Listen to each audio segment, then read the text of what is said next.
What's good? What's good? What's good, everybody? I feel like we should be coming on with a theme song. It's so hot right now Oh my in the God, city. you just read my mind. Guess what I was great come on and sing? Guess what I was great come on and sing? We do not own the rights to this. It's too hot. It's Too hot, too hot, baby. Gotta run gotta for run for shelter. shelter, Gotta gotta run run for for shade. shade. It's It's too too hot. hot, it's too hot, baby. Got to come in Try to with a tell theme song, like you know, because it is a scorcher here in Baltimore City. It's actually a lot milder than it was the last couple of days. They say that we're no longer in a global warming situation. They call it Wait, they call it global boiling. we're uh, And boiling. We're global boiling. boiling, and it was boiling last week. By the way, it was extremely boiling last week, but it's a little Yes. milder today. Highs in the 90s, low 90s. So, but it was a beautiful day here in the city of Baltimore, and I hope that it is a beautiful situation wherever you may be tuning in, listening in, and watching in to Frontline News. Yes, the team is back. We are we're back. back. We We're ain't going back. nowhere. Oh, we ain't We're going back. nowhere. But we were gone last week, and I hope that everyone missed us because I know that we missed y'all, the community. But we are here this week, and we have, of course, as always, uh, hot topic conversations, especially what's going on here in Baltimore. And if you had an opportunity to check us out today, me and Yolanda on our other radio program on Patrick Henderson's Meet the People, we had Jay Wendell Gordon on today, which it was hot the last 30 minutes of the show between attorney Jay Wendell Gordon and, of course, Coach Butch McAdams. And then we also had an amazing guest. If you did catch the first half of the show, I am going to post that show. I'm going to do my best to post that show because we had an amazing guest on Patrick Henderson's Meet the People radio show today. Yolanda, tell them who we had today. The guy that wrote New Jack City. Name. Name. What did he play? What did he do? Barry Michael Cooper family, That's and it's so interesting because there was so much that we related to his story and how he came up with the concept of New I Jack don't like to be City. thrown out there like that, Jason. Be mindful of that. I thought you remembered his name. I mean, especially I don't since remember her name. I look, know, look, right? look, she is such a fan though of his because the whole time she was saying, we got to bring him back on the show because I want to talk about where did he come up with I these want to talk lines. about my favorite parts of New Jack City, Donna. You know the famous quote: "Sit your $5 Wait a down minute. for me change." I was, oh my God, get out of my head. I was about to say that line. Right. Look, Dang. look, and my famous line is "Rockabye baby." That's I always love that line. Like I wondered Huh. where he got those lines from, What and created Nino Brown right, yeah, was yeah, Pookie yeah. and that lady that said, "I used to be prom Mom, queen. now you're Now you're Now you ain't prom prom nothing but fiend. fiend." prom fiend, right? And we do not own the rights to that movie. No, we Right. do not. But he was an amazing guest today, and family. You may not know this, but he lives here in Baltimore City, and he actually has history here in Baltimore City, which is quite interesting. Although he is a native New Yorker, been in New York for many years, wrote for the Village Voice in the early '80s to the '90s, and if I get an opportunity, I will post his story. He actually has a story that actually led up to the famous movie, the 1991 Warner Brothers movie, New Jack City. The article that he had posted back in 1987. It's in the Village 86. Voice. It was You 86 remember or that, honey? was it 86? He said Well, well, 86. well, well, it says it was first published in December 1st of 1987. That's what it says online. I'm only going by what it says online, Yolanda. So don't shoot me down. But He said but 86. I'm gonna well, he said 86. Okay. Well, I'm gonna bring up that article real quick because I want the folks to see that. But it's interesting that he wrote this article, and when you family, when you have an opportunity to look at this title, give me 1 second here. I'm sorry. When you have an opportunity to look at this title, you're gonna say, wow, now I get it. Hold on, I'm pulling it up right now.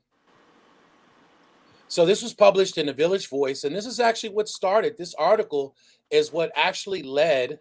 I'm going to share the screen. I'm moving fast here. Share screen. Okay, there we go. All right, can we see that? Yeah. Okay. And let me pull it up a little bit here. Get this out of the way. And can everybody see that? Yeah. Yep. So the article was Kids Killing Kids.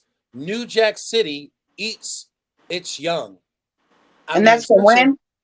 This was before New Jack City. This was the article that led to New Jack City. This was the perception and what was going on at the time. We know that the crack epidemic hit around 1984, 1985. And as I always share my history, I was there, in the epicenter in New York when it first sprouted, 1984, 1985. I was a street kid selling crack rock, selling cocaine. And it's interesting because what led to the story, he said, was that his brother had a bicycle stolen from him. And the brother was getting ready to go fly somebody's head over his bicycle. And he told the brother, to calm down, let's find out what happened to your bike. They finally get up to the guy, and the guy did get the bike back and brought the bike to him. But he explained to hold on a second. He explained to Mr. Barry Michael Cooper that the reason why the bike, he didn't return the bike back was because the bike had got stolen and someone was trying to sell it for crack. And he was like, sell it for crack? What is this crack? What are you talking about? What's crack? He didn't even know what crack was. And when he found out that in this particular community in the Bronx was being pilfered by crack, he went to do an investigation. He was a journalist at the time for the Village Voice. He was doing something else. I forget what he said he was doing, like entertainment or something like that. But he decided to go investigate, and he was still trying to find himself as a writer. And so he went to go investigate what was going on. Yeah, he was just doing journalism, and he decided to do an investigation at the local police department, where the incident had happened at, and he had found out from the police officers there that they were being overwhelmed by this new pandemic called crack that was hitting the streets. And from there, they actually encouraged him, the officers encouraged him, to write a story about this, to tell the people what is going on in the community that they can't get a grip of, that seems to be blowing way out of proportion. But Jason, you're forgetting a very vital point. At first they was ignoring him, and they didn't want to hear it. They was like, well, and then they came back and say, well, you know what, it's hitting us too hard. You need to do a story on it. Yeah. That, but that don't all sound familiar? Yeah. It's like it's crack, it's dope, it's fentanyl, it's heroin, like it's and absolutely right now, what we're seeing right now is the new age crack. Yeah. And so it's interesting that this story and his investigation, him being, a doing his due diligence as a journalist, inspired, basically a movie that became a part of Black Americana. This is a part of Black Americana. When you think of Black films, and a lot of times, people automatically point to like Black portation movies, the old movies with Foxy Brown and and the Mac and and movies like that. But technically, in our and that's the 70s generation, but in the 80s generation, it the early 90s generation, it was New Jack City was the craze in our community. But he also said that he did not write it to make Nino Brown look like a hero. No. Unfortunately, that was the side effect, of our community, how we accepted the movie. Yeah, but it's relatable though. That's why like no matter what, it's like we already knew there was fiends that could have been your mama, your daddy, your sister, the brother. Yeah. We already knew that it was corrupt cops. We already knew there were drug dealers controlling buildings and neighborhoods, and it's just a rotation of what we've seen already. It's relatable. It was a perfect storm. But he said that his original and they made him change it. Nino Brown died at the end. Oh, now they made him change it.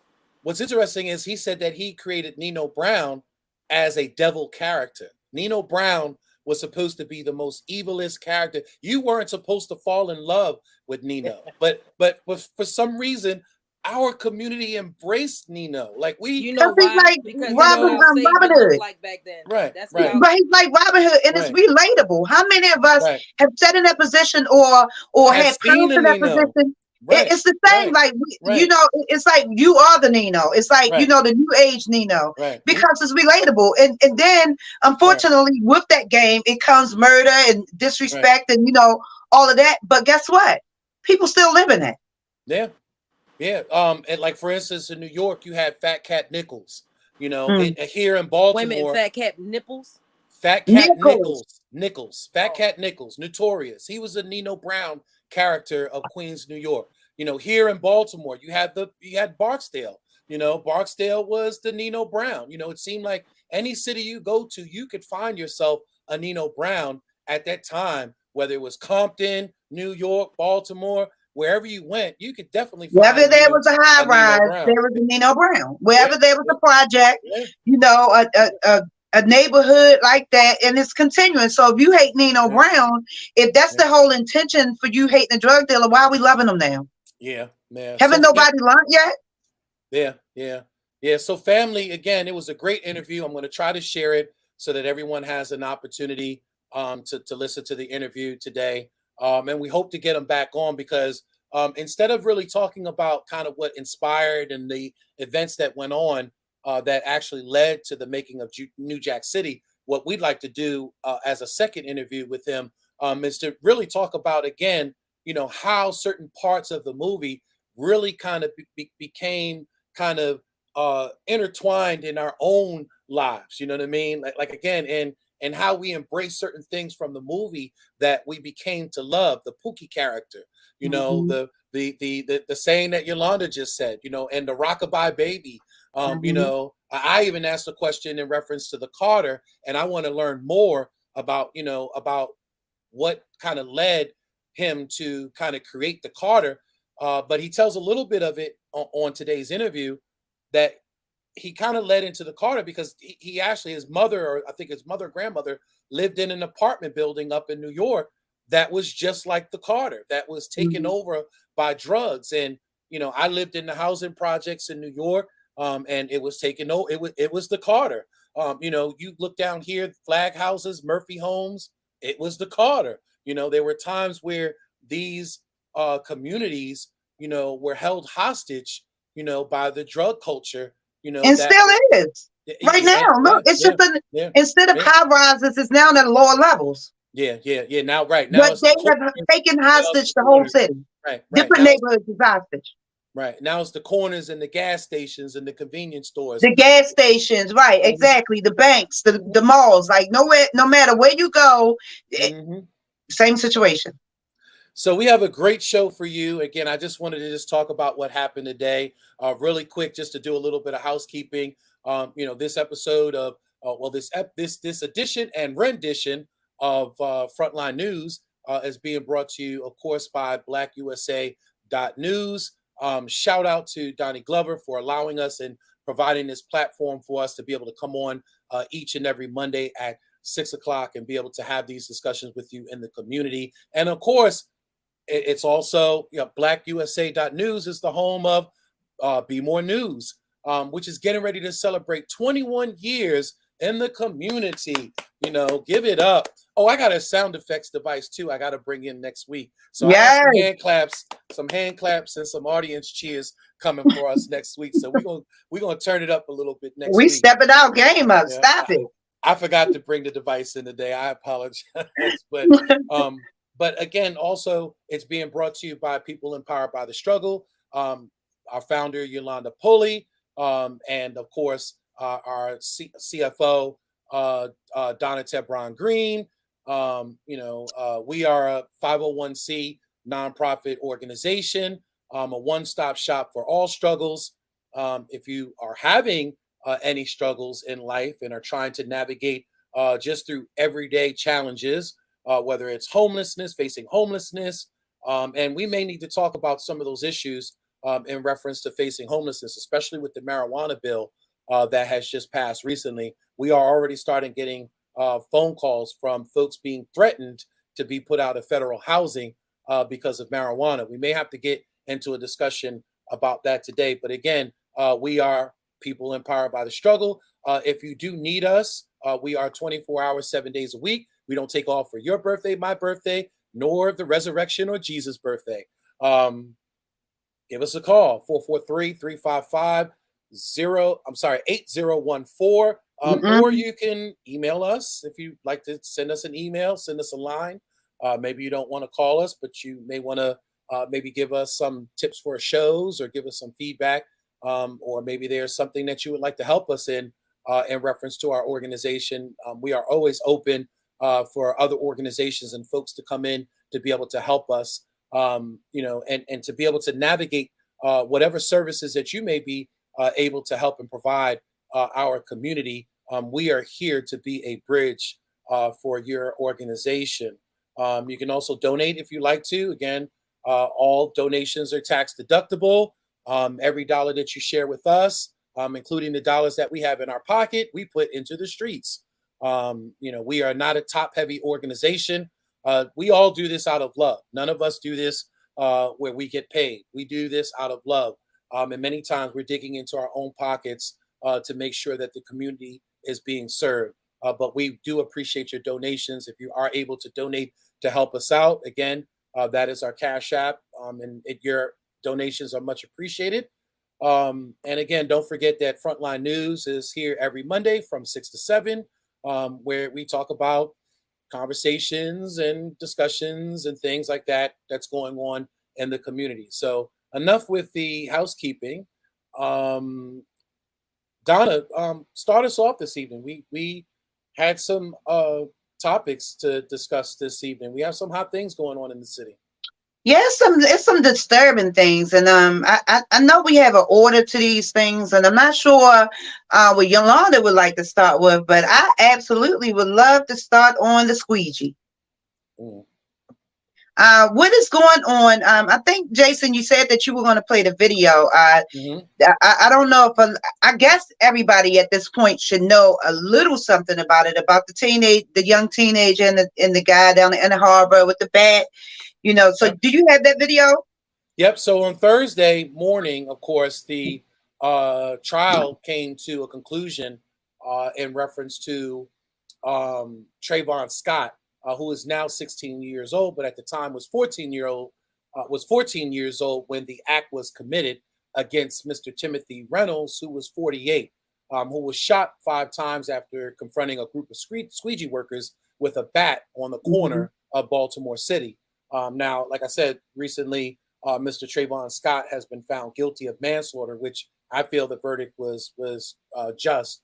And we're going to look at a video in a second here that was actually provided to us by the warrior lawyer, a tongue twister for me, warrior lawyer, J. Wendell Gordon. He basically passed this on to us today because there's so much I guess I'll say sideline news investigators, sidelines on the sideline news investigators in our community. And everybody has a perception of what the young man did, what the video looks like. It's called opinion news. Opinion news. Opinion news. Oh, I like that. We need to create opinion news. Wow. That's what you see every day. It's opinion news. It's not fact based. It's emotion based, and it's a put one up against the other, place the blame on the other. It's opinion based news. Well, J. Wendell Gordon was on today, and of course there was a dispute that broke out between Coach Butch McAdam and as well as J. Wendell Gordon, attorney J. Wendell Gordon, as to the graininess of the video, whether or not it shows his client, was guilty, things of that nature. We're going to play it because I told Donna earlier as I was reviewing it, it actually brings a little bit more clarity. And I think that that manslaughter based on this video was definitely justified. But let's take a look at it. I'm pulling it up right now. So again, this was shared courtesy of J. Wendell Gordon. This was evidence that was played to the jury here in Baltimore City. Now, if I could pull it up here, just bear with me. All right.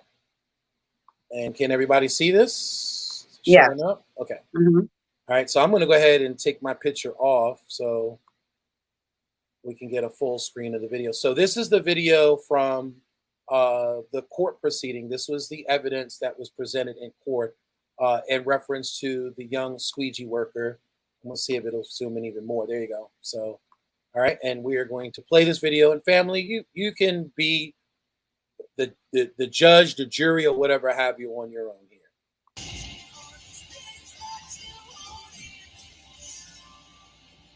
And caution to any kids that may or may not be watching. Yeah. Parental advisory definitely is needed here.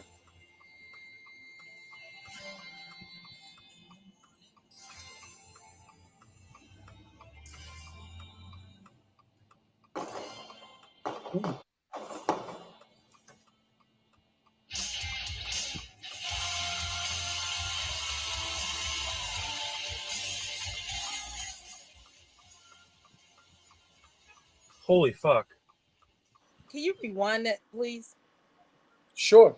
Did the UPS man pull up to him and pull off? He was there. It seems like a whole bunch of spectators there. And obviously, this is from a dash cam of a pedestrian. Mm-hmm. And I guess this is the best video they had.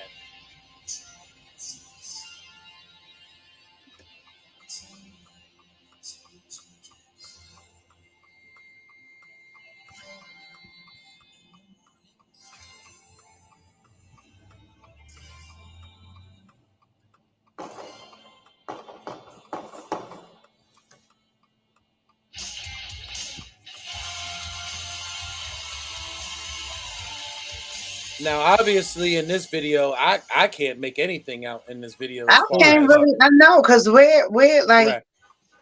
Well, I mean, you saw him. Make it out. Wait a minute, I definitely can make it out. It's definitely not saying what the media was saying. It's definitely not saying what the family was saying. They said that he ran back and got a gun. That's not showing. Please do not hang up. Right, and the other misconception of this video was that. And I'll move back actually to that scene here. See if I can get back to that scene. The other misconception was that he ran up on him like he was in his truck, shot him 2 times, and then came back and shot him 3 times. No, this was shooting moving out of the way, trying to get out of harm's way in reference to the man that had a bat that obviously was in a threatening, posture. Again, this doesn't really. I mean, if you look at it, it doesn't say which one did it. Correct. It really doesn't show clearly which one may have been responsible in reference to the shooting, and I think that was the argument. You don't see that it's necessarily his client. But haven't he been said it was self-defense? No. So they were arguing that there's nothing that ties this gun to their client other than there was some partial DNA evidence that was found on the bag. So the bag has like a partial, I guess something, probably sweat or some sort of, because he touched the bag, there was enough, I guess, DNA information to say that yes, he had handled the bag, the duffel bag. There was also rumors that he had a face mask on. And you don't clearly see a face mask. Well, they said that he went back and got a face mask. Right, went back, got a face mask, came back. So again, there's so much misinformation. But I'm almost positive I heard. So what is that a rumor? Is rumored that he supposed had said that it was self-defense? So the manslaughter charge technically does classify it as self-defense, but it's stating that you went a little above and beyond self-defense. No, I get that. But is he saying he didn't do it, or is he saying he did do it, but he did it under self-defense? Oh, their whole argument the whole time was that he didn't do it. Oh, well, that's not what I heard. Like I done heard several times, and I almost positive it was an attorney saying that he was saying something about self-defense, and they were saying, how's it considered self-defense? And I'm like, wait a minute. First of all, we teaching these kids the wrong thing. it's like you got to understand what self-defense mean and whether or not it applies to you in any situation, whether or not you inside your home, outside of your home. It's like we're setting these kids up with thinking that, us as an adult, we have a duty to retreat under certain situations. We can't take a gun to a knife fight type of thing. So what are we telling our kids these days? Because ultimately the man, God rest his soul, but he made a bad decision. And then the kids that didn't just run away when it was a black coming, they made a bad decision. So ultimately it's bad decisions upon bad decisions. And somebody unfortunately passed away, and then someone unfortunately is going to be sentenced to time. But the moral behind the story is we got to make better decisions. Right. I think that you also have to look at the fact of a mentality of a 14-year-old. A 14-year-old with a group of his peers is only going to be in defensive of his peers, especially they were a tight little clique. They had been out on these corners. The father, we was tight little cliques since he was too. like 7 We years wanted old. to protect our friends too, Jason. But majority of us didn't pull a gun every time. And like the way that these parents and the people out here that's justifying, oh well, how else are they going to protect themselves? And I keep saying I don't trust them with guns. I don't trust it. Just the fact that he shot 5 times and how many bullets hit that man versus how many more could have hit somebody else. This is in public. How can we justify this? Right. Well, there's no justification. Correct. So like I said earlier on Patrick Henderson's show, that this is a double-edged sword. People should not, one, put children in adult situations, and children should not put themselves in adult situations. Yeah, but when children put themselves in adult situations like that, they have to be judged under adult situations. Well, that's why he's getting what he's getting. Manslaughter. But here's the thing. Technically, would he have necessarily gotten manslaughter? Because again, they say that the jury unanimously found him not guilty on first degree and second degree murder. But again, because there's a whole lot behind first degree and second degree. Of course, it's not premeditated. Of course, of course. Correct. So it was provoked. It was provoked. Even with an adult probably would have walked away with manslaughter. Correct. It was provoked. But here's the thing: would he have necessarily gotten manslaughter if it was only one shot? If he had shot him only once and ran away, would it have been looked at as manslaughter? Or is it because he shot him 5 times? Well, it was the automatic. So once you put your finger on that trigger, it's gonna release. And so clearly that means that I don't want him for a child. I mean, there are people that are trained, that have. Yeah, but we're talking about these kids out here with guns. Like, what else can we expect? Of course, and that's where the argument is too, as well. What else are we to expect of a 14-year-old child? And that's why I say, in some cases, when we have incidences like this, we have no other choice to go back to the household. Like everybody says, it begins in the home. And we have to go back and ask the questions. You had a father who confirmed that his son had been out there since 7 years old, squeegeeing. You had a mother that said that he was out there trying to raise money to purchase a B2B to have a birthday party or some sort of celebration or party in. An Airbnb? Yeah, an Airbnb. And so you have a mother and father that had their 7-year-old and was okay with that. And like, how do you make that okay? Like, why is a 14, 15-year-old trying to put together money for his own party, which he's not even eligible to rent a place? And who's going to rent that place? And suppose something like that happened in that place. And somebody else's child that, like, we got to get out of this mentality. We have to. It was another interesting fact that was brought up. And then we can all come back picture-wise. So it was also another interesting fact that was brought up that they said that it should have been down in juvenile. Merlin Mosby had it under the juvenile, in the juvenile court. But when Ivan Bates took office, he's the one that put it in for first degree murder. Right. And I don't agree with first degree murder, but I absolutely agree that he should have been processed in adult court, because adult court, like, we're not talking about somebody. Of the age. He was 14 at the time, not because of the age. No. I'm saying there should, anytime you're dealing with murder, attempted murder, manslaughter, anything to do with a life, these are adult decisions. And it's not like you out there fighting and you push somebody and of course you push them, they hit their head, something like that's a whole nother situation. We're talking about guns. We're talking about something where as though like things are going, like people are making these decisions, emotional decisions, because we're dealing with children that have learned conflict resolution from angry parents. Right. That have actually been the ones that has been giving their kids or giving them like, oh, well, I grew up in the street, but I grew up in the street. I didn't want my kids growing up in the street. What am I teaching them? You Right. do things like, you broke the cycle though. You were the one that but Jason, decided how that you were much going to sense break did it the make? Because intergenerational one curses. thing about it, we are smart, right? We're all Right. intelligent, some type of way being, right? So being as though we were born in the 70s, and in the 70s we seen a lot happening, and the only thing we've seen is a lot of the same thing happening, just a different drug, just a different name. So Right. therefore, if our parents was drug dealers and crackheads, and then we become drug dealers and crackheads, what are we showing our kids? Right, but Donna, the point that I'm trying to make is that it got pushed back down to juvenile court anyway. I don't know what Ivan Bates was actually thinking of bringing it up and to bringing charges that, because the burden of proof does not fit the description. So why would he bring it in as first degree murder, degree murder, when you can, because you're trying to show coming into office. Yeah, exactly. He's trying to be a hardcore. He's trying to be known as hardcore.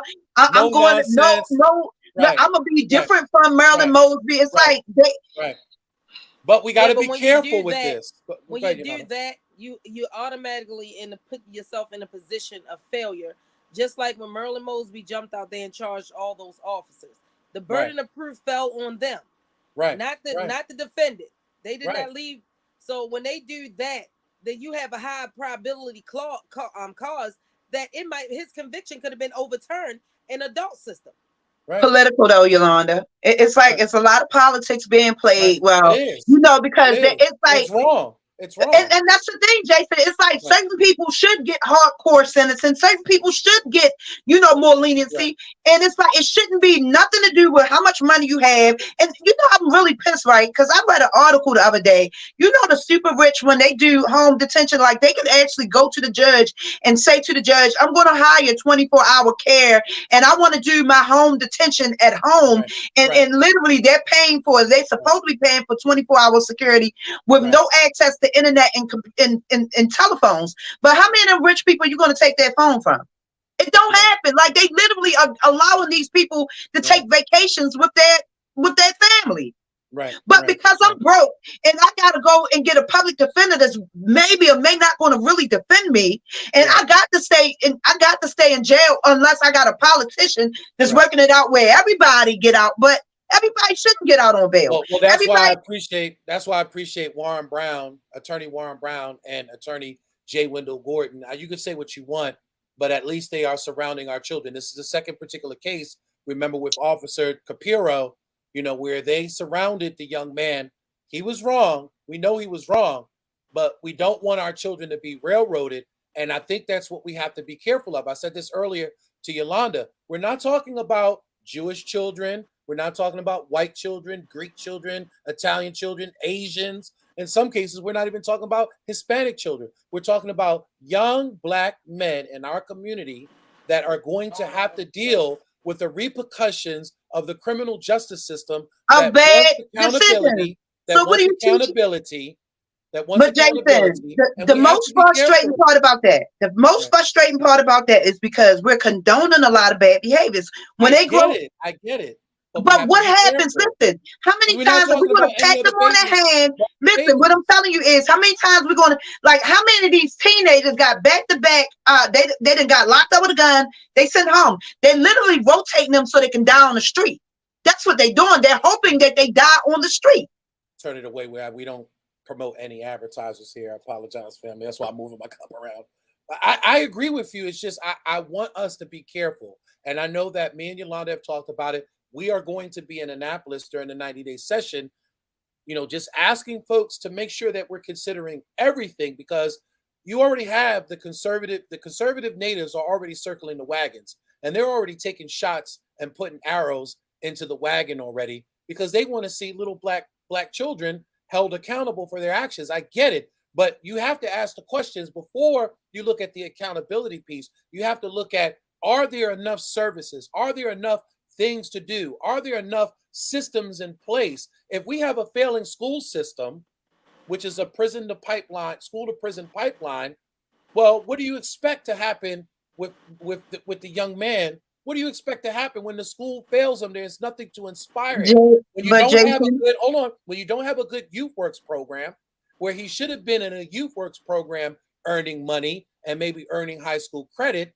as opposed to being on a squeegee corner where he can get hit by traffic, he can get into some issue with some motorists because they don't want their windows squeegeed, and he gets into a conflict and they call him the N-word, which has happened. They call him the N-word. They spit at him. They do things to them to provoke them. And in many cases, they've been robbed. So you put these children in these circumstances, but why couldn't he have been in a youth work program as opposed to on the corner? So we have to ask, are there enough services for our children? Are there enough things to do for our children? Jason, wait a minute. Because in every other community, they're taking care of their children. But how we ignoring the parents that let their 7-year-old go out there doing squeegee? And how we allowing the 14-year-old? Like, where's the problem? The problem is all of us. It's not just the officials. It's not what they taking. Like, because ultimately, if us as parents is not parenting our kid and allowing them to be friends, that's why they go out there and act the way they do. So the problem starts in the home. It's absolutely starting in the home.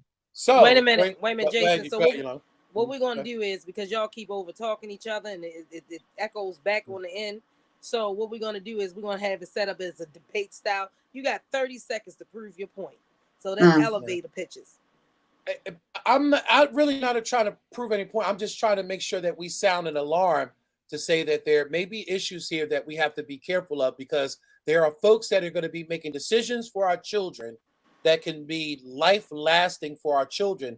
And what we have to do is make sure that everything is in place for our children, and the system of accountability can't just be on a minor. I don't blame this 14-year-old for everything that he has done. I think in some cases the manslaughter charge should have been placed on the parents, because again, if you don't know what your child is out there, if you don't know what your child ding, out there is doing, 30 seconds up. Your 30 seconds is up, Jason. Ding.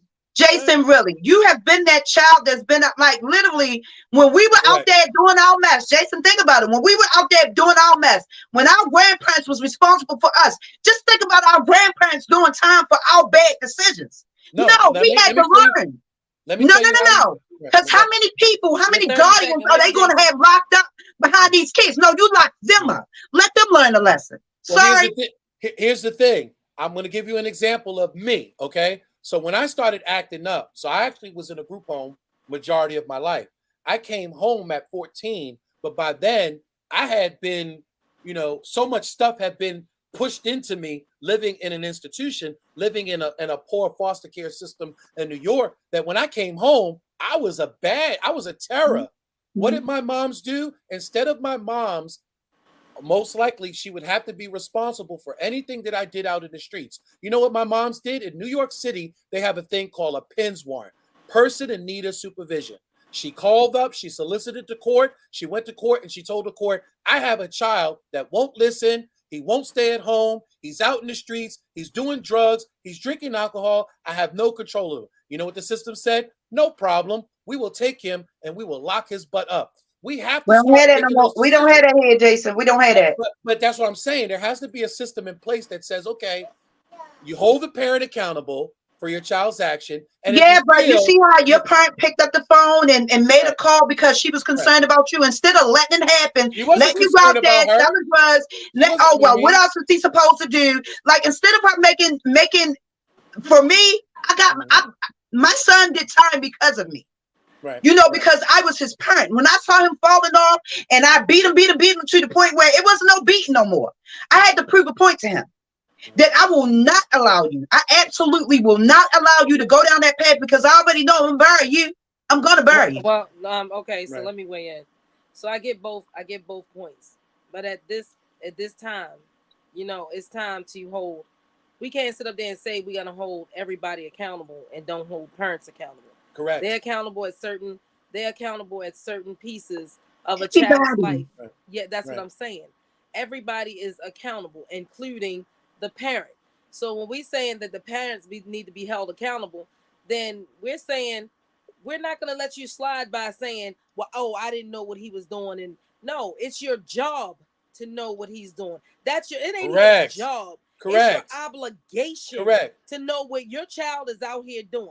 So when we look at this case right here, then yes, something should have been penalized by the parent, because you automatically told somebody that, yes, we dealt in neglect, and we're saying it openly while we having a 7-year-old child out there on the corners, knowing goodness well that it's rules and laws and charters against you putting yourself in danger in traffic. Is somebody gonna read the comments? I'm so sorry, Lorna. Somebody's I'm somebody sorry. read the comments. Thank you, sorry, Mr. James. Yes, thank you, hey, Mr. James. How are you? How you doing, sir? And that's another person out there in the community trying to help. He said that they are carrying guns, killing parents, grandparents, and each other. Exactly. Yeah, but it was a few things he said before that. Jason, try to go back. Sure. Yeah, mental health. Exactly. So you can't force a child to go to mental health without the parent's consent. So the parent needs to consent to. When you start seeing your child off track, then the first thing you should say was, you know what? This is not right. So maybe I do need to seek some type of professional help. But in the Black community, there's a stigma on top of us saying that if we go get mental help, we got this. Yeah, we can handle we strong. That's not what it look. Come on, we got this, y'all. Against the world mentality. It's only us. To your child. Right. Well, you have to remember again, there's already a case, an example of what I'm talking about, and I want to see more of these type of cases. So you have the case of the 15-year-old young lady who was killed. What is it? Nikayla Straughter. Remember, it was shot by the 9-year-old. The grandmother has been recently charged. Oh yeah, with improperly handling a gun and storing a gun. Yeah, so but see, that was already on the books as something legal that need to be done. What are we going to do with the ones that's illegally carrying guns? But here's the situation. You had the incident, and I told you I didn't like the situation because the officer had shot the young man in the back over there at the West Side Shopping Center. But everybody remembers, if you haven't seen it, I'm going to see if I can pull it up. But you saw the interview of the moms, talking to Fox 45. Can we just get that conversation? Because it's a talk. But hold on. This is know what? I'm so angry about that because personally we know her. And it's like the mentality, it's Jason, you gotta understand. Oh yeah, personally we know her. Definitely directly we know her. I know her son. And unfortunately, example. But see, listen, let me tell you, and it's not only her. It's not only her. The problem is we teach our kids conflict resolution. So if they see us running to a gun or grabbing a knife, of course that looks normal to them. And then if you got a parent that's saying out and out, well, how else do you expect them to protect themselves? You listen, as a child, the parent protects them, not the child. Like when it comes to a point where if your life feels that much threatened, them taxpayer dollars need to come at work. Like we're letting them trick us out of our life and our freedom. Yeah, it's ridiculous. Don, just like Donna keeps saying, we have to stop letting them trick us out of our life and our freedom. And that's what we're doing. We're letting them trick us out of this. But it even goes down to the guy that was in the store, and him and the mother got into it. And the child, and he was beaten by far, excuse my language, the hell out of this lady. What did she do?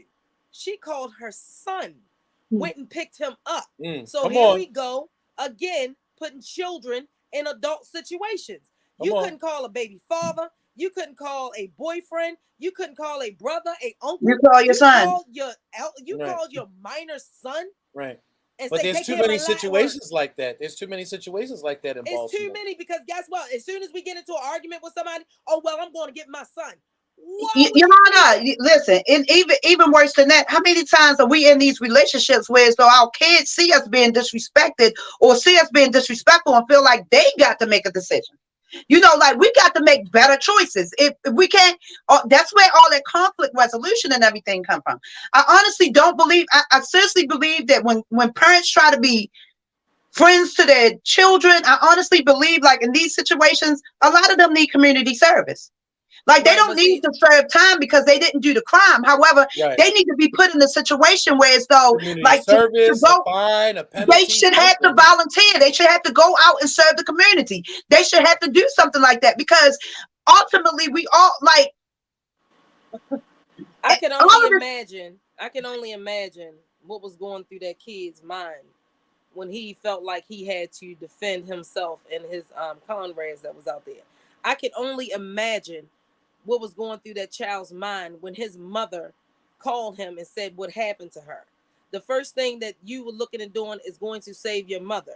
But see, this is the thing that people not realizing. That mental health piece, it definitely need to be implemented, because how many times have he probably seen a boyfriend beat on his mother and he just snapped? Mm. We putting our children in these situations. I can't say that I didn't put my children in situations where they was fighting on my boyfriends and stuff like that. Yes, that was my fault. And see, one thing about this, accountability means everything. Even though nobody ever put their hands on me, they disrespected me. And nobody's going to let nobody disrespect their mother. Yes, and we put our I kids never under these called situations for my sons to jump in it, but they just did, because they felt like they had to defend me. And that's the part right there. When we start picking out shoes better than we pick out our dates and our children's fathers, that's where the problem coming at. And when you see that your children don't like someone, then you need to end that relationship. Yeah, but no, you gotta be careful with them kids that don't like someone, because I had a kid that didn't like nobody but his daddy until he realized his daddy wasn't sugar, honey, iced tea. Right. Yeah. Well, yeah, but follow the warning signs. You should know. You know when your child is hurt, just don't like somebody because of one thing. But when they always see you arguing, him disrespecting you, calling you a bunch of bees, and this, that, and the third, then that's a warning sign that this little kid is going to grow up to be an adult. And understand, they're going to repeat something, or one or the other. Either they're going to be the abuser or they're going to be the abusee.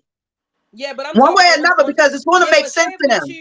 I'm talking about to the fact, but say if we choose to stay in this manic relationship, what do you think that grown child is going to do to that grown man that now he's a man that sit up there and disrespect his mother? He'd be like, yo, I've been looking at this my whole life. And Yolanda, what do you think he's going to choose as a partner? And what do you think that relationship going to look like? And then if they have kids, what do you think they're going to repeat? The same thing. It's intergenerational trauma. You know, that's the part right there we need to fix. I understand about the wraparound services. I get it. But we got organizations out here getting millions of dollars that's supposed to be connecting to these wraparound services. We need to be calling for them to do their job. Absolutely. I need a list. Yeah, that's what I'm going to start calling for. This list of everybody that have wraparound services. And I want to know, what are you doing? Because why, Yolanda? The ones that they have in this organization are not the ones that need help. Because Yolanda, it's sad that every time somebody contact us for a resource, I say 98% of the time, because 2% of the time we might get a little assistance from somewhere. But I get it. Life is not fair. We heard that a long time ago, but it becomes very difficult when we got to constantly take it out of our pocket. Very difficult, like the gas, like the mileage, and not even getting the respect from some of these places because they're getting the money. Somebody gonna read that. These children have no one to turn to. They are always criticized, but not one reaches out. And if you do, they're turning their heads. Parents are advocating guns for their children. You absolutely right. They are advocating guns for their children. Right. They're actually providing the guns to a lot of their children. Right. So because again, if we keep these people living in these conditions, you can't love someone or see something healthy if you're always in survival mode. How can you love in survival mode? How can you help heal in survival mode? It does not happen. So that's the part right there we have to fix. The survival mode. Get rid of the survival mode. Desperation. So I'm surprised that you told me that this family, but yes, we know a whole bunch of families out here like that. I gotta play the video because at the end of the day, the mother said, "How am I accountable? We got to stop this. You are accountable. I don't care if you didn't know that your son had a gun. You are still accountable. That's your parents. Remember the saying, it's 10 o'clock. Do you know where your children are? You should be asking yourself every hour on the hour, what is my child doing? And is my child conflict resolution? And is my child becoming a menace to my community that I live in? I don't want to be the mother on TV like this, and again, I think that if we hold parents accountable, the parents will be the corrective mechanism for some of these bad children. And you're absolutely correct, Jason. We definitely need them to be held accountable because for one, the government has no business raising our children. Right. Well, I want you to listen to this interview. Just listen to this mother real quick, because to me, her statement is disturbing. From them carrying a gun. Her son facing several charges after Baltimore police officers shot him earlier this month. Fox 45's Keith Daniels spoke with the boy's mother. And Keith, what is she saying about these charges and her son's role in all of this? Well, Kai, first off, the mother admits her son had a gun. Now, police say it was a stolen 9mm handgun. But tonight, her questions about the shooting and the charges that followed. I'm grateful that he's still alive. Kiara Franklin is a mother focused on the criminal charges against her son, 17-year-old Makai Franklin. The teen shot by a Baltimore police officer. The mother not understanding why it happened. He never turned around.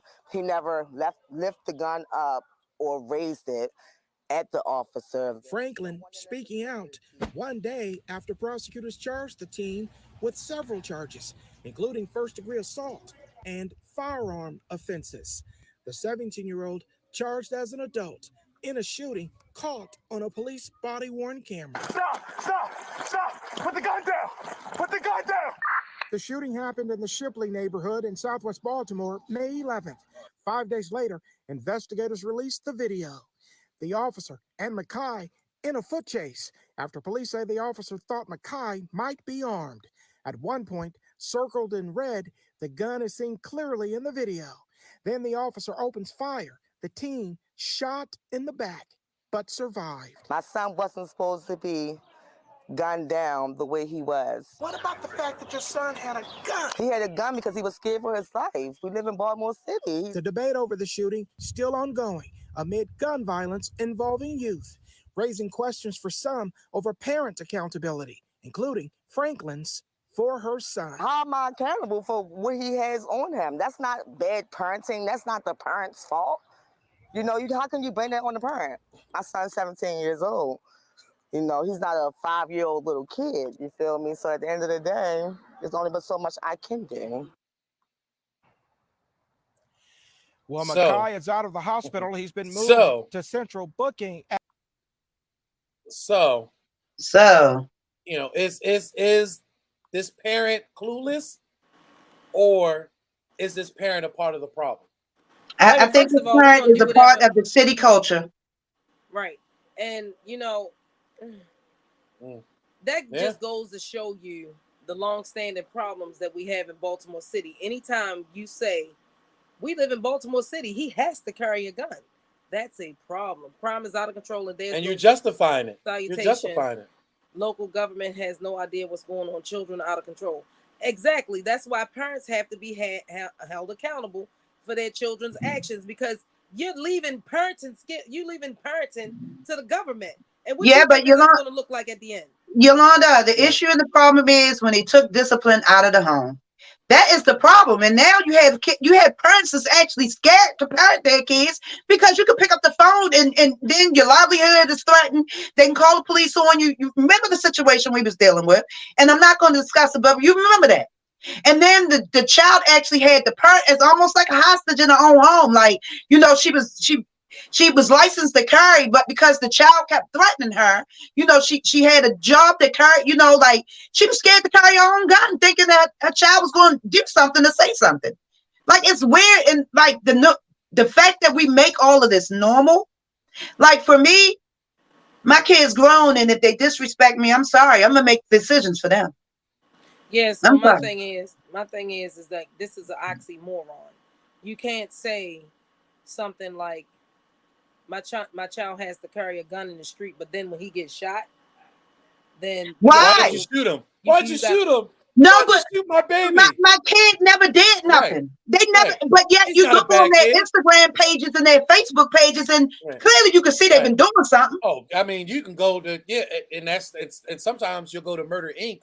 after these incidences happen, and they'll prove to you that this mother who thinks that the child is innocent really and truly, all the imagery shows that he wasn't innocent. So if she had been proactive in watching over a child, she would have seen the thug life that he was embracing. And at some point, Jason, you got to stop that. You got to be a check and balance of that. But again, if your child has a social media post like that and you haven't said anything as a parent, and then you come back and you're clueless as to why your child has been shot or why your child shot somebody else, are you kidding me? They're not clueless. But Jason, just the fact that it was stated, oh, he's 17. It's not like he's 4 or 5. He's 17. It's not like he's 21. Right. He's 17. He's supposed to still be under your with your laws and your regulations. What do you mean he's 17? What am I supposed to do? You're supposed to parent. I can tell you what you're supposed to do. If you don't understand law, because the criminal justice system tells us two things. You know, ignorance to the law is no excuse. One. None. And two, it was another one I forgot. But if you want to understand law, you have to take some type of classes, read up on it, or whatever the case may be. We can't or be locked up. Right. We can't sit up there and keep talking about constitutional become a jailhouse lawyer. Yeah, but we can't talk about constitutional laws that protect criminals and don't protect victims. So that's a double-edged sword for me too. But we only got 2 minutes left. We can end it. I mean, y'all want to give y'all last remarks? Go ahead. I'll let ladies first, queens first. Well, I'll just go ahead and I mean, the disrespect in the system and the fact that no one's accountable and everybody want to place the blame. I feel like we do definitely need to continue this conversation, because it's like, you know, us not holding our family and friends accountable for the things that we see and, you know, things that we do. We're part of the problem too. And I would say this is not normal behavior, and let's stop normalizing corrupt and ill mismanaged or ill parenting behavior. It has to cease as of now. I can't sit up there and sleep at night knowing that my child went out there and shot somebody and he goes to school the next day. So, you know, until we meet again next week, I love you guys. Tune back in on Monday. And my last note, family, is, you know, I want us to just be cautious as to what's going to happen and take place, especially in the next 90-day legislative session, because at the end of the day, we're talking about little Black children and no other children is in this conversation. So we have to make sure that we are protecting our Black babies first, and making sure that they're getting the services that they're supposed to be getting.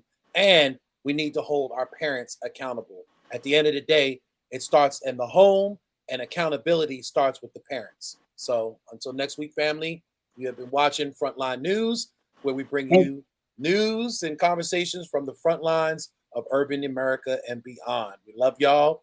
Stay Black, stay positive, stay powerful, stay I don't bold, think they could turn any other color. Stay beautiful, you know. Stay unapologetically who you are, you know. Whatever you are. That part. Whatever that you are. That's right. Love you. Bye-bye. Love y'all.